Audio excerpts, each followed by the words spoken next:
voudrais saluer le travail des titres abattu par la Commission électorale nationale indépendante dans la révision du fichier électoral.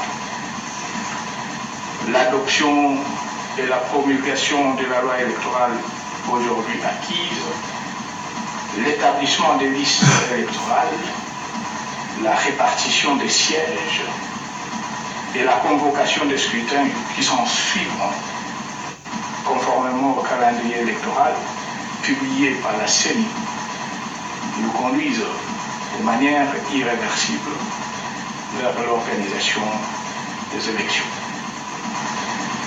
Ce processus relevant de la souveraineté nationale et son financement étant totalement pris en charge par le gouvernement de la République, je vous invite à vous en approprier et à assumer ainsi à travers cet acte l'exercice de votre droit à l'autodétermination.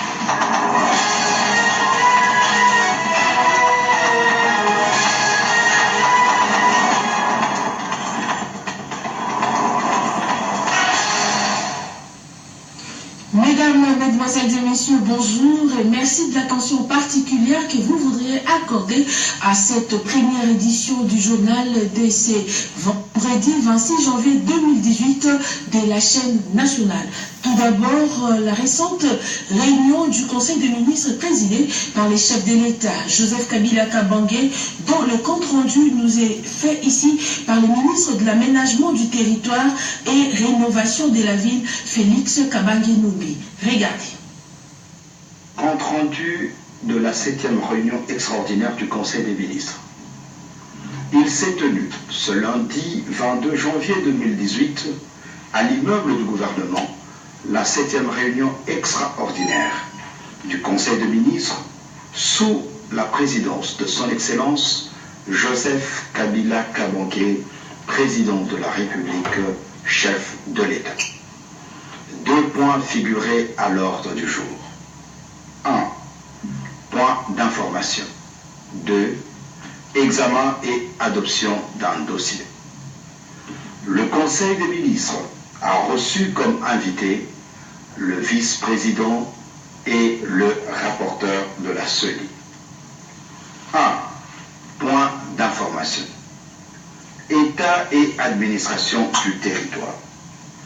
Le vice-premier ministre, ministre de l'Intérieur et Sécurité, a présenté au Conseil les faits saillants sur l'état du territoire national.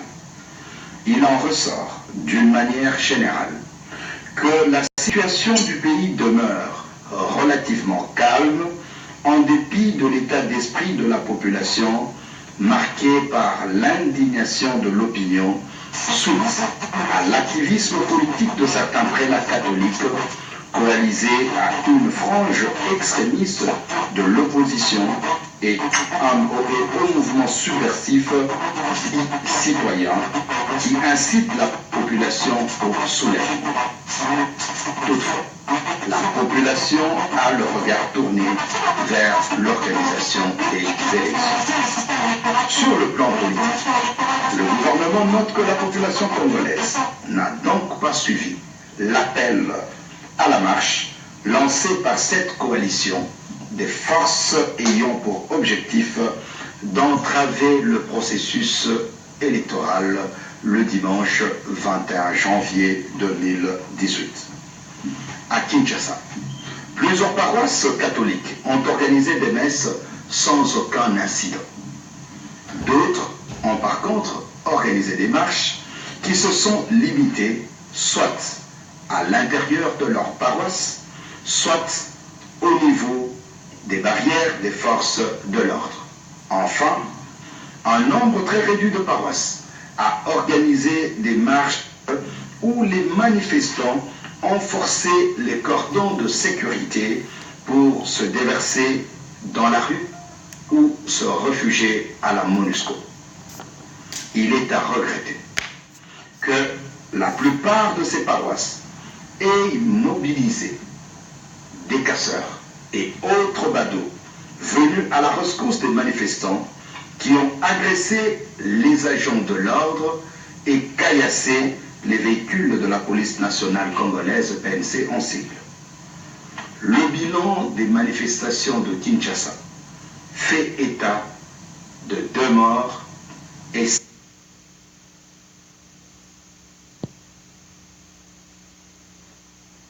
16 blessés graves, dont 2 éléments de la police nationale congolaise. Le gouvernement présente ses condoléances aux familles de victimes innocentes de l'activisme politique des religieux de l'archidiocèse de Kinshasa et prendra en charge les frais funéraires ainsi que les frais médicaux pour les blessés. Le président de la République, Joseph Kabila Kabange, a signé l'ordonnance numéro 18/009 portant nomination des administrateurs des territoires et administrateurs des territoires assistants. Il s'agit de la suite des nominations dans les territoires des provinces. Voici un extrait de cette ordonnance lue par notre confrère Kibambe So. 009 du 25 janvier 2018 portant nomination des administrateurs de territoire et des administrateurs de territoire assistants. Le président de la République ordonne. Article 1. Sont désignés et affectés pour exercer les fonctions en regard de leur nom les personnes ci-après. Province du Maniema. Territoire de Kabambare. Administrateur du territoire, M. Kainda Moni, bienvenue. Administrateur du territoire assistant chargé des questions politiques et administratives, M. Nimbi Wewunde Modeste. Administrateur du territoire assistant chargé des questions économiques, financières et de développement, M. Kabeya Moussonga Dieudonné. Territoire de Kailo, administrateur du territoire, M. Elidi Kabemba Balthazar. Administrateur du territoire assistant chargé des questions politiques et administratives, M. Kilolo Kakwe Ladis. Administrateur du territoire assistant chargé des questions économiques, financières et de développement, M. Alimasi Kalokola Alain. Territoire de Kassongo, administrateur du territoire, M. Kiwinde Kitenge Benoît. Administrateur du territoire assistant chargé des questions politiques et administratives, M. Malisawa Moulaya Claude. Administrateur du territoire assistant chargé des questions économiques, financières et de développement, M. Twamba Issa. Territoire de Kibombo. Administrateur du territoire, M. Zahera Lubenga. Administrateur du territoire assistant chargé des questions politiques et administratives, M. Lubozia Idi Loutri. Administrateur du territoire assistant chargé des questions économiques, financières et de développement, M. Kedi Ngongo Diadi Norbert. Territoire de Lubutu, administrateur du territoire, M. Saleh Sochi Waota. Administrateur du territoire assistant chargé des questions politiques et administratives, M. Akeka Ntumba. Administrateur du territoire assistant chargé des questions économiques, financières et de développement, M. Mafoué Ibeye Faustin. Ouverture ce jeudi à Addis Abeba des travaux du 32e Conseil exécutif de l'Union africaine. Les propos tenus par le président américain Donald Trump, l'un des sujets évoqués par le président de la Commission de l'Union africaine, Moussa Faki, dans son mot d'ouverture. C'est un reportage de Françoise Bouela et de Pompon Oumba. L'onde de choc provoquée par les dernières déclarations du locataire de la Maison-Blanche sur l'Afrique s'est fait sentir jusqu'ici dans la capitale du continent noir. Ce jeudi 25 janvier, lors de l'ouverture des travaux du Conseil exécutif, le président de la Commission de l'Union africaine s'est montré sévère, sans revenir sur le mot utilisé par Donald Trump. L'Afrique n'a pas encore fini de digérer les déclarations du président des États-Unis qui ont profondément choqué par les messages de mépris, de haine, de désir de marginalisation et d'exclusion de l'Afrique, le continent africain ne saurait se taire à ces sujets. L'année 2018 lance le combat contre la corruption. Selon de nombreuses études, l'Afrique perd près de 50 milliards de dollars américains l'an, des ressources qui peuvent, si elles sont investies dans le développement, suppléer le recours à l'assistance extérieure. Moussa Faki n'a pas manqué de féliciter, dans le cadre de la réforme de l'organe, le travail abattu par la Troïka placée sous le leadership d'Alpha Condé, président en exercice, ainsi que l'amélioration des contributions pour la paix. Dans cet élan, des tendances positives, il me plaît de porter à votre attention l'excellent niveau jamais atteint des contributions au Fonds de la paix. Aussi, je me félicite que déjà dans l'exercice 2017, nous avons réduit la contribution des partenaires à 74% du budget programme. Pour le budget 2018, la part des partenaires reviendra à 59%. La 32e session du Conseil exécutif à laquelle la délégation de la République démocratique du Congo est conduite par le chef de la diplomatie, Léonard Chioki Tondo, prépare le sommet des dirigeants africains prévu le 28 et 29 janvier prochain. Un communiqué avant de poursuivre ce journal. Conformément au communiqué officiel numéro 130/001/2017 du 15 septembre 2017 ainsi que de l'arrêté interministériel numéro 003/4/Minafet Trédignon IR/2017 et numéro 136/CAB/Mine Finance/2017 du 31 octobre 2017 portant fixation des taux de la taxe sur la délivrance du passeport ordinaire biométrique, spécialement en son article 2 qui dispose ce qui suit. Je cite: les anciens types de passeports ordinaires des services et diplomatiques mis en circulation pendant la période comprise entre le 9 avril 2009 et le 15 décembre 2015 n'auront plus cours légal à partir du 15 janvier 2018. Fin des citations. Ce faisant, le ministère des Affaires étrangères et intégration régionale instruit les banques agréées pour cette fin de ne plus percevoir le montant des 100 $ américains requis pour l'obtention du formulaire dit semi-biométrique dont l'opération a pris fin le lundi 15 janvier 2018. Franche collaboration faite à Kinshasa le 19 janvier 2018 pour le vice-ministre en mission AG Matembo Toto. Toujours au ministère des Affaires étrangères pour dire la situation politique de l'heure et les mandats de la MONUSCO au centre de l'entrevue entre le vice-ministre des Affaires étrangères AG Matembo et l'envoyé spécial de Pays-Bas. Un reportage de Guy Blaise Kitiki. En marge de la tenue des travaux du 30e sommet des chefs d'État africains, Addis Abeba offre également son hospitalité à de rencontres de ce genre. Saïd Djemit, envoyé spécial du secrétaire général de l'ONU dans la région des Grands Lacs, a réuni autour de lui les représentants des pays signataires de l'accord cadre d'Addis sur la paix, la sécurité en RDC dans la région précitée. Le Burundi, le Rwanda, l'Ouganda, la Tanzanie et la RDC, les participants ont été briefés sur l'implication des Nations Unies à travers le financement des projets transfrontaliers, le cadre stratégique de développement. Nous avons une très belle discussion et les États ont exprimé leur intérêt et de voir les Nations Unies s'engager dans des projets transfrontaliers de développement en plus de l'accord cadre, et ils ont manifesté un grand intérêt, un grand encouragement aux pays. Ils avaient hâte que les Nations Unies, au-delà de l'accompagnement politique, qui n'est pas toujours plus ou moins perçu totalement, mais qui y ait également un soubassement du développement, a été très apprécié par les pays de la région des Grands Lacs. Une rencontre organisée dans la capitale qui a vu naître l'accord de paix. Le bilan du respect des engagements de chaque partie signataire sera bientôt fait. Et qui sera un moment de réflexion sur où nous sommes dans la mise en œuvre des engagements nationaux, régionaux et internationaux, 5 ans après l'adoption de l'accord, au lieu même où il a été signé il y a 5 ans. Et j'ai eu l'occasion d'informer les ministres de l'intention de l'Union africaine et des Nations Unies ensemble de tenir un séminaire de réflexion sur l'état de mise en œuvre de l'accord d'Addis Abeba. Et ce séminaire aura lieu à Addis Abeba. Toujours en Éthiopie, le vice-premier ministre, ministre des Affaires étrangères et intégration régionale, a eu un tête-à-tête avec son homologue de la Norvège. Le rapprochement dans la coopération dans le domaine du climat était au cœur des échanges. Les deux diplomates ont convenu de l'approfondissement de la coopération bilatérale.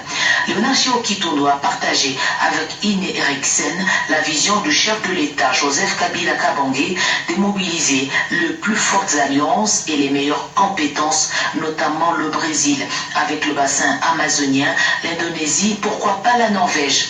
171e État ayant déposé les instruments de ratification de l'accord de Paris, la RDC, détentrice du deuxième plus grand bassin forestier, remplira ses engagements de réduction des émissions de gaz à effet de serre.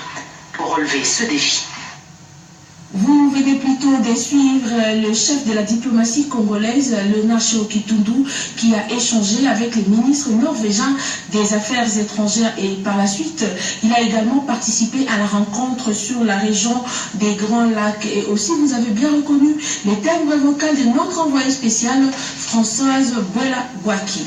Voilà, autre chose, lors de sa tournée dans différents sièges de partis politiques de la majorité présidentielle, Aubin Minakou, secrétaire général de cette plateforme, a aussi visité les partis pour l'action, parti cher à Trifon Kinké Moulouma. Je voudrais nous inviter, nous, majorité présidentielle solidaire, à envoyer un signal politique fort à notre pays, à notre peuple, au monde.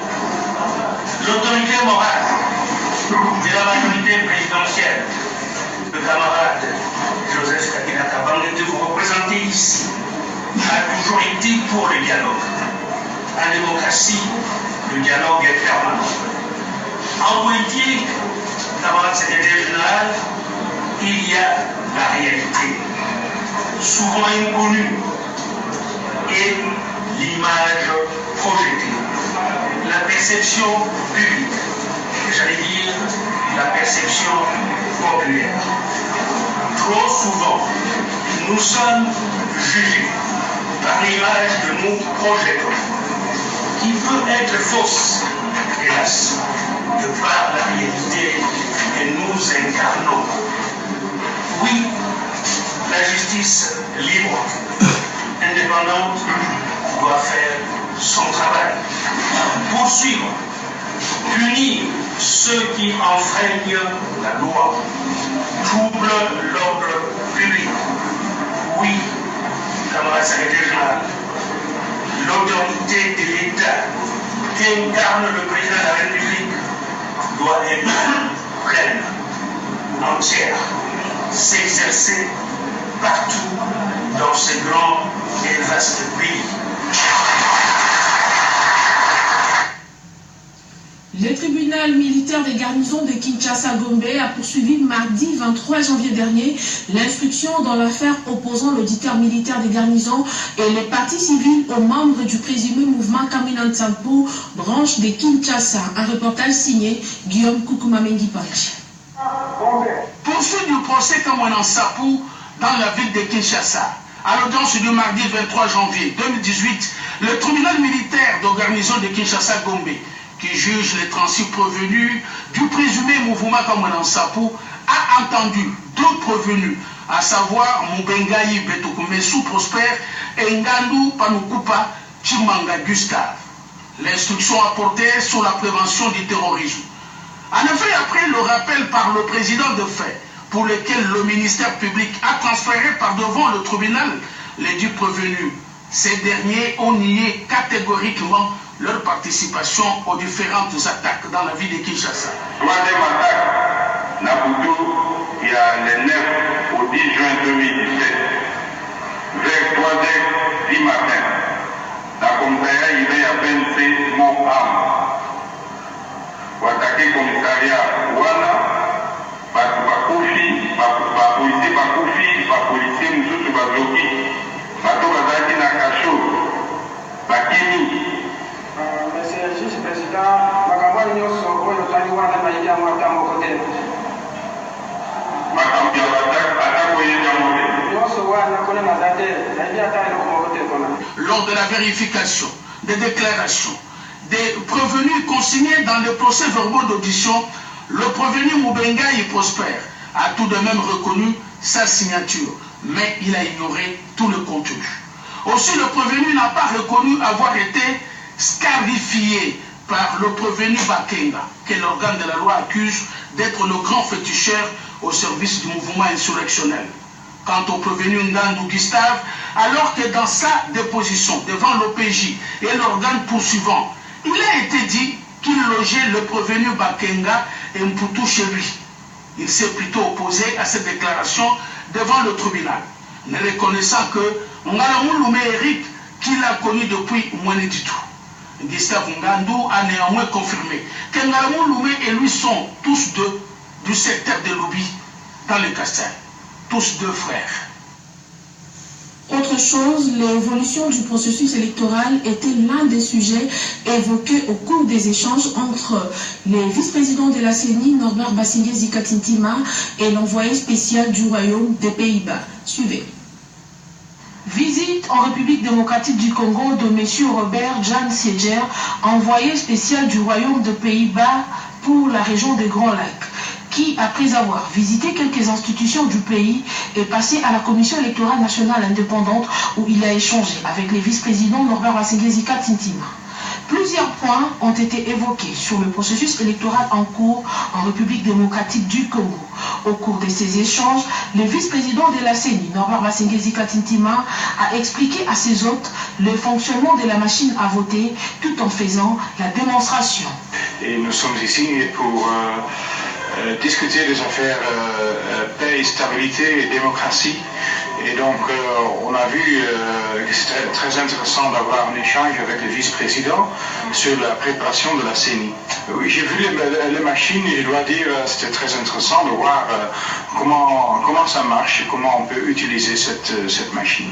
Cette délégation s'est dit satisfaite au sortir de ces échanges car elle voulait avoir des informations exactes à la source sur l'évolution du processus électoral en RDC. En séjour de travail dans la province du Nord Kivu, le ministre des Affaires étrangères, Eugène Seroufouli, a apporté un message de paix aux habitants de Nyanzale. C'est avant de les sensibiliser sur le processus électoral en cours. C'est un véritable philanthrope que le patron des affaires sociales du gouvernement RD congolais, notable de Rutshuru, a été accueilli dans son territoire natal. Eugène Seroufouli, accompagné d'autres notables autorités de l'État, s'adonne tout de suite à conscientiser le peuple de Rutshuru sur les vrais enjeux au centre de la paix. De passage à Rutshuru, Bambou, Katsiru, Kibirizi, Boalanda, jusqu'à Nyanzale, sa terre natale, Eugène Seroufouli compatit avec l'immense foule venue les couper. Il condamne d'un côté la sécurité de toute la région, mais de notre côté, le ministre Seroufouli reste convaincu et veut que sa base y adhère. La rue ne mettra jamais fin au malheur qui frappe Rutshuru. La seule voie reste les élections pour changer le régime en place. Il n'y aura personne qui vous protégera. Même pas les forces négatives. Ils ne le feront pas. Je vous confirme, que ce soit dans chaque territoire, province ou partout en RDC, nous ne voulons pas des ennemis des Kabila, car ils sont là seulement pour nous séparer, nous diviser et s'aimer la zizanie entre nous. Cette visite du ministre national des Affaires sociales renseigne aussi sur les déplacés entassés par centaines dans la région proche de Nyanzale suite aux conflits interethniques depuis plusieurs années. À chacun de déplacés, la délégation offre un lot d'ustensiles de cuisine et couverture. À ce sujet, Segoma Michel, l'un des bénéficiaires, remercie les donateurs pour devoir finir les conflits interethniques. Plusieurs activités au ministère de la Santé, parmi lesquelles la tenue d'une conférence de presse organisée par la Corporation des journalistes et communicateurs en santé en collaboration avec le Programme national d'élimination de la lèpre. Les condensés de toutes ces activités signées dans ce reportage de Sylvie Makumbani. État de problèmes de santé publique. En 2016, 3673 cas ont été détectés sur toute l'étendue de la République. Les provinces les plus touchées sont les Tanganyika, la Chopo, la Chouapa, l'Équateur et les Maïndombi. La lèpre est une maladie invalidante qui se soigne et se guérit. Le traitement est gratuit. l'Union des journalistes et communicateurs en santé, UJCSA en sigle, en collaboration avec le programme national d'élimination de la lèpre, ont échangé sur cette maladie dans la journée mondiale et célébré le dernier dimanche de janvier, occasion pour Dr Florent Ngondo, directeur national du programme d'élimination de la lèpre, de donner des explications détaillées sur les deux catégories de cette maladie. L'agent causal de la lèpre est les bacilles de Hansen. La contamination se fait par la respiration et le contact avec les malades. Organisé sous les thèmes urgence gynéco-obstétrique vers une approche multidisciplinaire et hémophorce plus zinc, première et meilleure génératrice du sang. Ce sont là les deux sujets sélectionnés autour de la journée scientifique tenue ce jeudi 25 janvier 2018 par le Conseil urbain de l'Ordre des médecins, celui de la maternité de Kintambo. Le docteur Kapoulaï, président de l'Ordre des médecins, a explicité l'objectif de cette journée.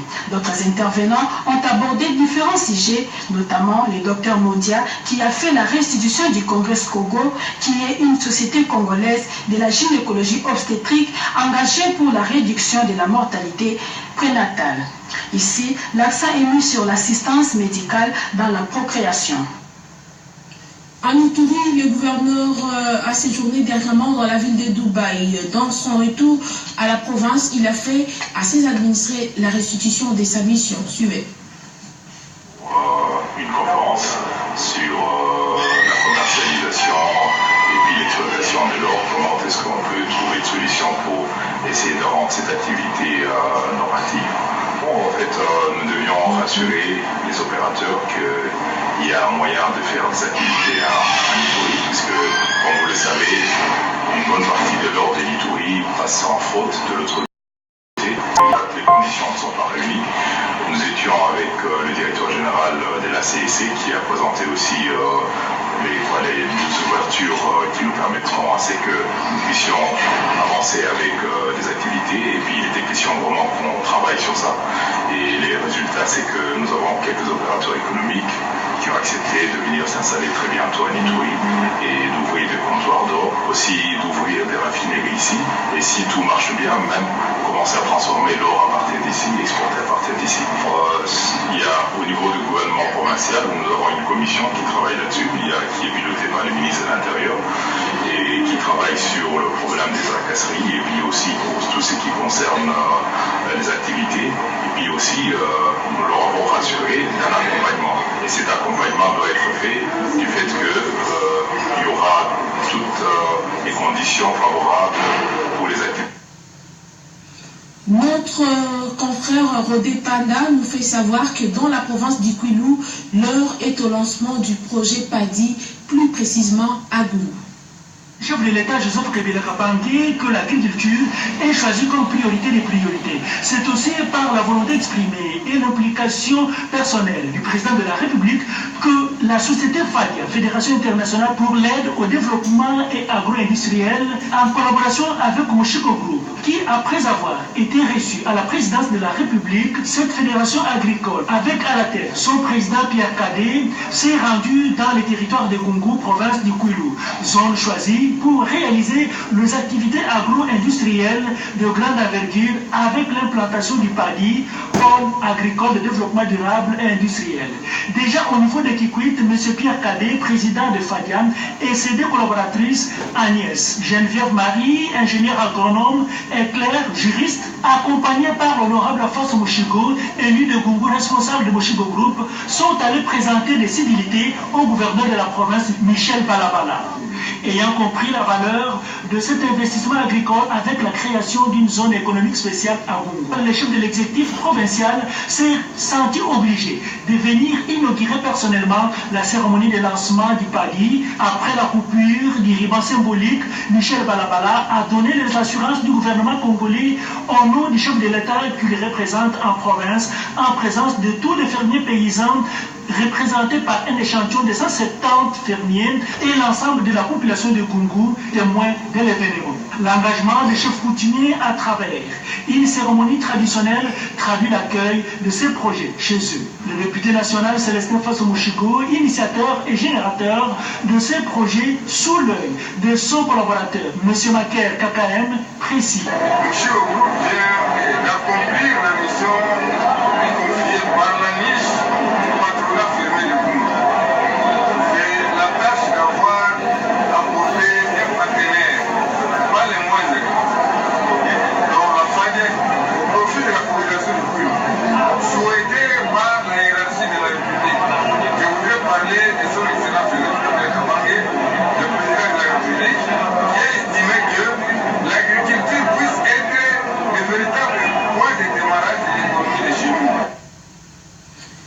ce journal, mesdames et messieurs. Merci de l'avoir suivi. L'actualité continue sur votre chaîne. D'ici là, portez-vous bien et bon début de week-end à tous. Au revoir.